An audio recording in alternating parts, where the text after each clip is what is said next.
আলহামদুলিল্লাহ ওয়াসসালাতু ওয়াসসালামু আলা রাসূলিল্লাহ ওয়া আলা আলিহি ওয়া সাহবিহি আজমাইন। আল্লাহর নাম নিয়ে আমরা আজকে প্রথম বলতে এইভাবে প্রথম আমরা স্টার্ট করছি প্রশ্নোত্তরের আসর। আশা করি আমি নিজেও উপকৃত হব এবং আপনারাও যারা সামনে থাকবেন বা পরে দেখবেন তারাও উপকৃত হবেন ইনশাআল্লাহ। বেশ লম্বা কিছু না বলে প্রথমে থেকেই আমি স্টার্ট করছি প্রশ্ন দিয়ে। বলছে মা হুকমুস সুজুদ আলাল মিম্বার বিসাবাবি দাইকিল মাকান। এর উত্তর হচ্ছে ইয়াজুজু সুজুদু আলা যাহরিল মুসাল্লি আল্লাযী আমামাকা ওয়া আলাল মিম্বার আনতা ইযা কুনতা ফি জাহমা শাদীদা মিসল ফিল হারম জাহমা শাদীদা হুম ইয়াতুফুন ثم إذا أقام المؤذن بس بدأوا يصلون فما في مكان واحد يسجد على ظهر أخيه اللي قدام مصلي قدام، فأنت إذا ما حصلت مكان ولا شيء أو أمامك منبر تسجد على المنبر. لكن أنت إذا تعلم الناس الصلاة فوق المنبر تفعل كل شيء إلا السجدة سجود تنزل من المنبر ثم تسجد. ما أدري ما مقصودك من السؤال هذا. দ্বিতীয় প্রশ্ন হচ্ছে হাবিবুল্লাহ মুর্শিদাবাদ থেকে বলছেন আসসালামু আলাইকুম। আমার প্রশ্নটা এমন যে বর্তমান সময়ে অনেক মেয়ে অবিবাহিত থেকে যাচ্ছে, সেই সূত্রে সামর্থ্যবান ধার্মিক ছেলেরা একাধিক বিয়ে করতে চায়, সমাজ পিতামাতার কিংবা স্ত্রীর চাপে একাধিক বিয়ে না করতে পেরে একাধিক জেনা ব্যভিচার ইত্যাদি করে বেড়াচ্ছে। এ বিষয়ে শরীয়ত দিক নির্দেশনা কামনা করছি। শরীয়ত দিক নির্দেশনা তো পরিষ্কার আছে, কিন্তু আমাদের দেশের পরিবেশ, আমরা যে পরিবেশে বাস করি সেখানে সেটাকে খারাপ মনে করা হয়। যেখানে আল্লাহ বলেছেন ফানকিহু মা তাবা লাকুম মিনান নিসাই মাসনা ওয়া সুলাসা ওয়া রুবা, তোমাদের পছন্দ মতো স্ত্রী তোমরা গ্রহণ করতে পারো, 2, 3 অথবা 4 পর্যন্ত করতে পারো। তবে শর্ত আছে যে তাদের মাঝে ইনসাফ করতে হবে। ফাইন খিফতুম আল্লাহ তা'দিলু ফাওয়াহিদা। এবার যদি তোমরা ইনসাফ করতে ভয় করো তাহলে একজনকে নিয়ে সন্তুষ্ট থাকতে হবে।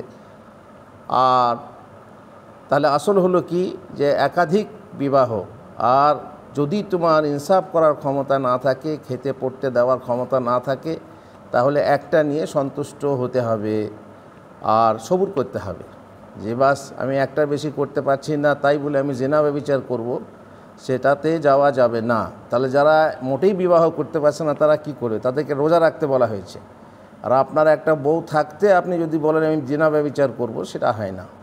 সুতরাং আপনাকে ধৈর্য ধরতে হবে, সবুর করতে হবে, একটা স্ত্রী নেই আপনাকে সন্তুষ্ট থাকতে হবে। 3 নম্বর প্রশ্ন আফিফ বিন নুরুল ইসলাম শেরপুর বাংলাদেশ থেকে। উনি বলছেন সম্মানিত শেখ, আমি হানাফি মাযহাব অনুসরণ করার সময় একটি মেয়ের অভিভাবকের অনুমতি ছাড়া বিয়ে করেছিলাম। আহলে হাদিস হওয়ার পর জানলাম বিয়েটা বাতিল। এখন আমার বউকে তার বাবার বাড়িতে রেখেছি।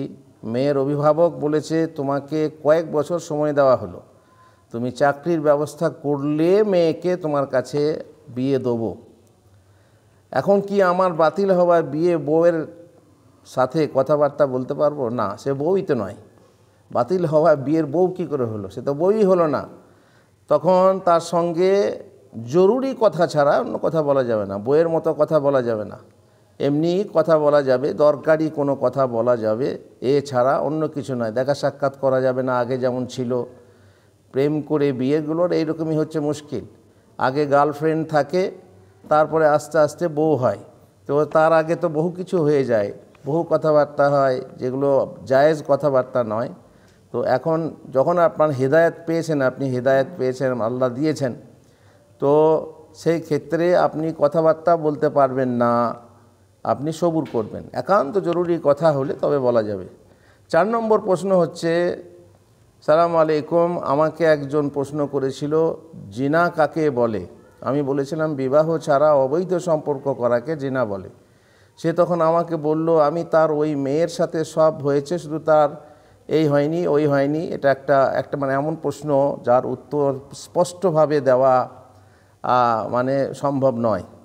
দেখুন, জেনা আছে, জেনা কুবরা, জেনা মানে আকবার, জেনা আসগার, মানে ছোট বড় দুই জেনা আছে। ছোট জেনা আপনার চোখের জেনাও জেনা। চোখে যদি আপনি যৌন কামনার সাথে কোনো মহিলার দিকে দৃষ্টিপাত করেন, কাম দৃষ্টি, সেটা হয়ে গেল চোখের জেনা। যদি হাত দ্বারা কিছু হয়, হাতের জেনা। তেমনি পা দ্বারা কিছু হয়, পায়ের জেনা। কান দ্বারা কিছু হয়, কানের জেনা। সবাই এই জন্য বলা হয়েছে প্রত্যেক আদম সন্তান জেনা করেছে। প্রত্যেক আদম, নবীদের কথা বলছি না, মানুষ মাত্রই জেনা করে। সে যে কোনো জেনা, চাহে সেটা চোখের জেনা হোক কিংবা অন্য জেনা হোক। আর সব থেকে বড় জেনা সেটা হচ্ছে একেবারে শেষ পর্যায়ের জেনা, যেটা শারীরিক মিলন বলা হয়েছে। যে সে শারীরিক মিলন করলে সেটা বড় জেনা হবে, আর বাকিগুলো হচ্ছে ছোট জেনা।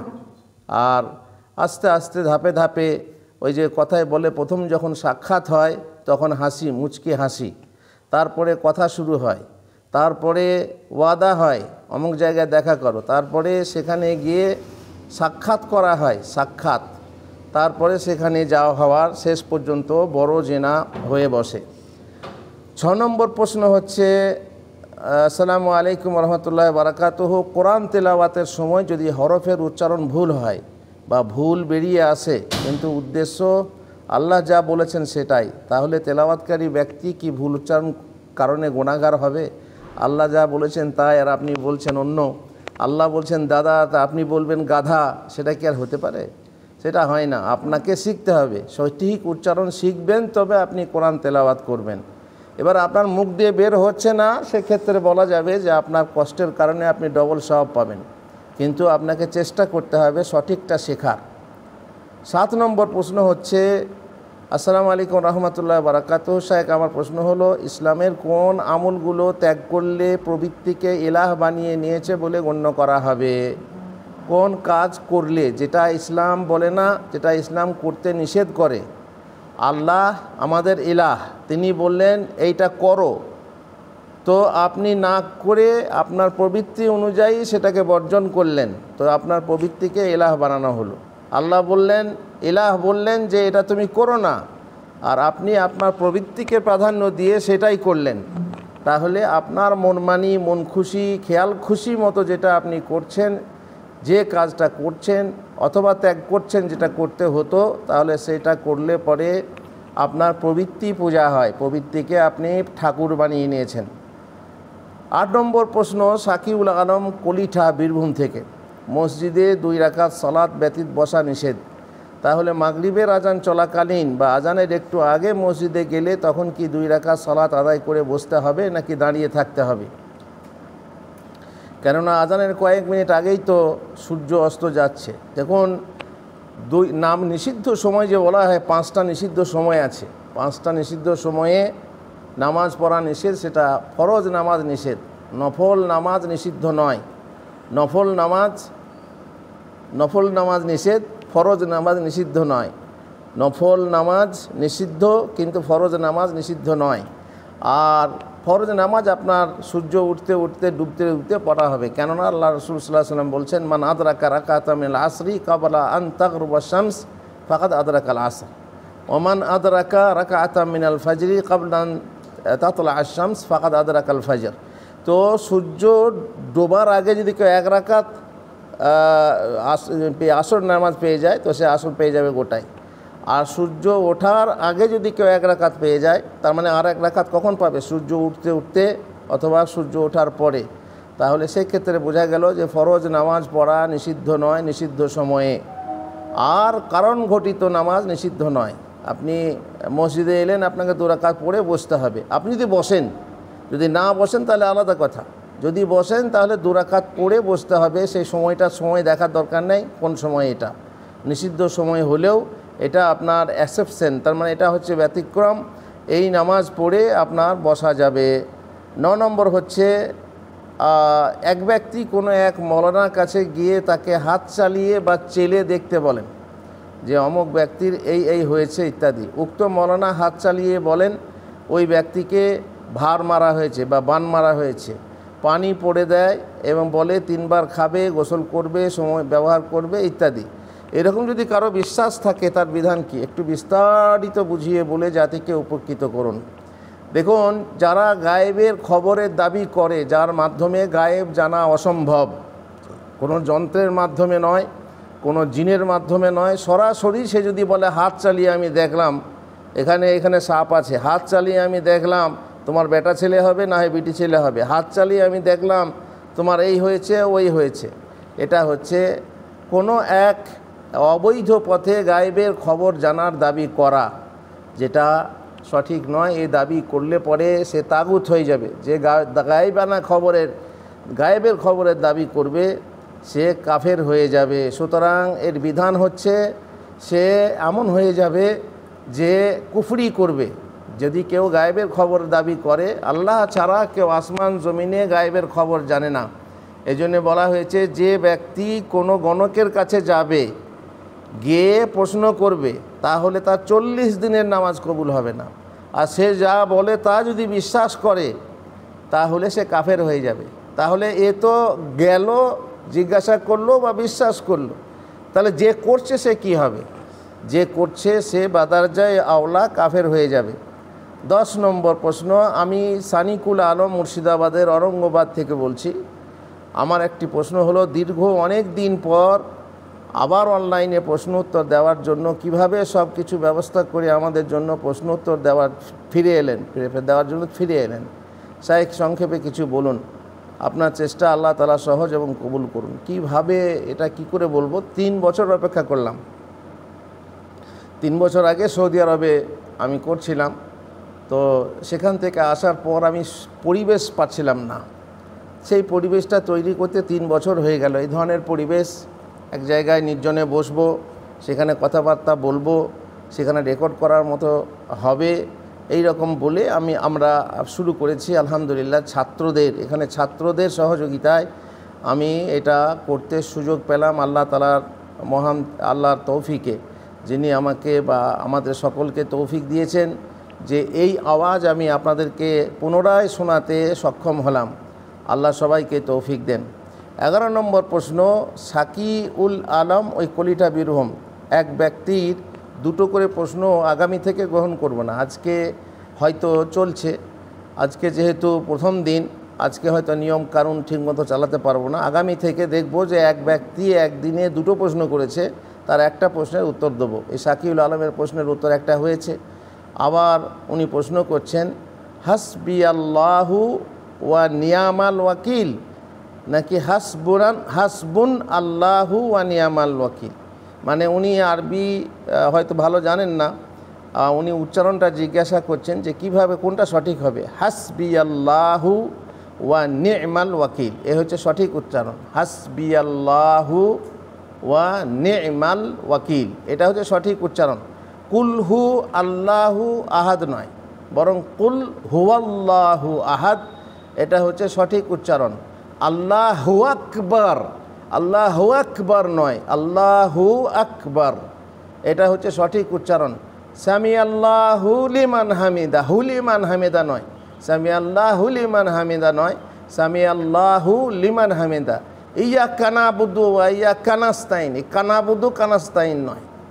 কাউকে আপনি কানাবুদু বলে দিচ্ছেন তো ভারী মুশকিল, তো এইরকম না, বলা ইয়াক্কা নাবুদু ওয়া ইয়াক্কা নাস্তাইন, সঠিক উচ্চারণ। বহু জায়গাতে যারা বাংলাতে আরবি শেখে বা বাংলাতে কোরআনের আয়াত দোয়া মুখস্থ করে, তাদের ওই বেশিরভাগই দাদা বলতে গিয়ে গাধা বেরিয়ে যায়। তো এগুলো শেখা দরকার আছে, সঠিক উচ্চারণ। আপনি আপনার ইমাম সাহেব যদি শিক্ষিত হন, তার কাছে আপনি গেলেই আপনি বুঝতে পারতেন। এখানে হয়তো অনলাইনে এই উচ্চারণটা সঠিকভাবে বুঝতে নাও পারেন। 12 নম্বর প্রশ্ন হচ্ছে, মসজিদে 2 রাকাত সালাত ব্যতীত বসা নিষেধ। তাহলে এটাও হয়েছে, এটাও ডবল হয়ে গেছে। সম্মানিত শেখ, আমার প্রশ্ন হচ্ছে যে আমার আব্বু ব্যবসা করেন, বাসনপত্র, ঘরের যাবতীয় জিনিস, কিন্তু সেগুলো বিক্রির সময় মহিলারা তাদের চুল দিয়ে কেনেন। আমার আব্বাকে অনেক বুঝিয়েছি, অনেকবার বলেছি যে চুল বিক্রি করা হারাম, কিন্তু তিনি বুঝতে চাইছেন না। আর এখন আমি যদি খাওয়া দাওয়া করি আব্বার, তাহলে সেটা আমার জন্য কি হারাম হবে?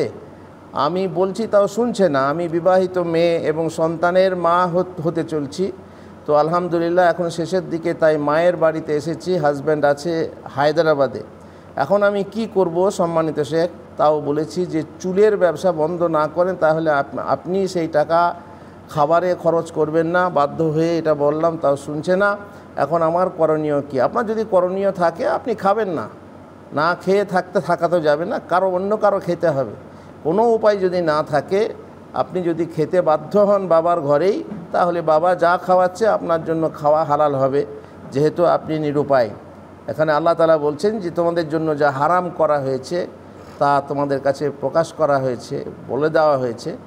আল্লাহ মাজদুরের তুমি ইলাইহি, তবে যে বিষয়ে তোমরা নিরুপায় হও, গত্যন্তরহীন হও, উপায়হীন হও, সেখানে খাবার উপায় নেই, কোনোভাবেই খাবার জুটবে না এছাড়া, হারাম ছাড়া, তখন সেই ক্ষেত্রে খাওয়া জায়েজ হবে। প্রিয় শায়েখ, আমার প্রশ্ন হচ্ছে, ফেসবুকে বা ইনস্টাগ্রামে নিজের ছবি এবং সে ছবির সাথে ছোট্ট ছোট্ট জিকির, যেমন সুবহানাল্লাহ, আলহামদুলিল্লাহ, আল্লাহু আকবার, মাশাআল্লাহ, এই জিকিরগুলোর মধ্যে যে কোনো একটা লেখা থাকলে ছবির সাথে ট্যাগ করলে জিকিরগুলোর মধ্যে একটা এবং তার সঙ্গে যে কোনো একটি কোরআনে তেলাওয়াত দিয়ে ছাড়া যাবে কি? দেখুন, আপনি জিকিরের জন্য সুবহানাল্লাহ দেবেন, আলহামদুলিল্লাহ দেবেন, আর আপনার ছবিটা আপনার জিকিরের জন্য দেবেন। তার মানে একটা লোক আল্লাহর জিকির করবে না আপনার জিকির করবে, না দুজনেরই জিকির করবে। আপনার ছবিটা আপনি দেবেন কেন? আল্লাহর জিকির আপনি করবেন, করতে বলবেন লোককে, আর আপনার ছবিটা দিয়ে আপনার জিকির করতে বলবেন। আপনাকে দেখে আপনার অ্যাডভার্টাইজ করতে চাইছেন। আপনারে প্রকাশ করার যার মন, নিজেকে প্রকাশ করব, নিজেকে ফোকাস করব, নিজের ছবি প্রকাশ করছে, তারপরে ঘরে চা খাচ্ছে, সে চাটাও ফেসবুকে দিচ্ছে। যদি কোথাও নদীতে বেড়াতে যাচ্ছে, সে নদীর জল নেই, কিছু পানি নেই, সেরকম কিছু নেই, গাছপালা, আর আমাদের কি সুন্দর দেখুন ফুল গাছ, আমাদের কি সুন্দর পানি, মানে কি বলবো। আর আমাদের একটা কথা বলে, ছোট কথা, যে পা দিচ্ছে সেটাও বলছে, ফেসবুকে বলছে আর প্রচার করছে, নাউজুবিল্লাহ মিন যালিক। ঘরে আজ কি খেলাম সেটাও ফেসবুকে ছাড়ছে। তো আপনারে প্রচার করারটা এটা কেন? এটা আপনি আল্লাহর জিকিরের সঙ্গে আপনাকে কেন প্রচার করবেন? আপনার ছবিটা আপনি দেবেন না। ছবি ইসলামে একমাত্র প্রয়োজনে বৈধ। তা আল্লাহর জিকিরের সাথে আপনার ছবিটা দেওয়া কি জরুরি আছে? আপনার ছবিটা আপনি দেবেন কেন? কোনো প্রয়োজন আছে?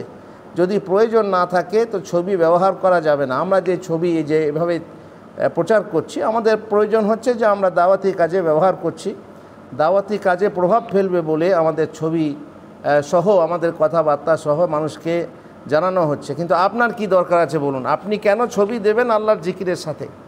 আপনি কি বলছেন যে তুমি আল্লাহর জিকির করো, সেই সাথে আমার জিকির করো? এটা তো আর হয় না। অতএব আপনি বিশাল ভুল করছেন। এভাবে করা ছাড়া যাবে না।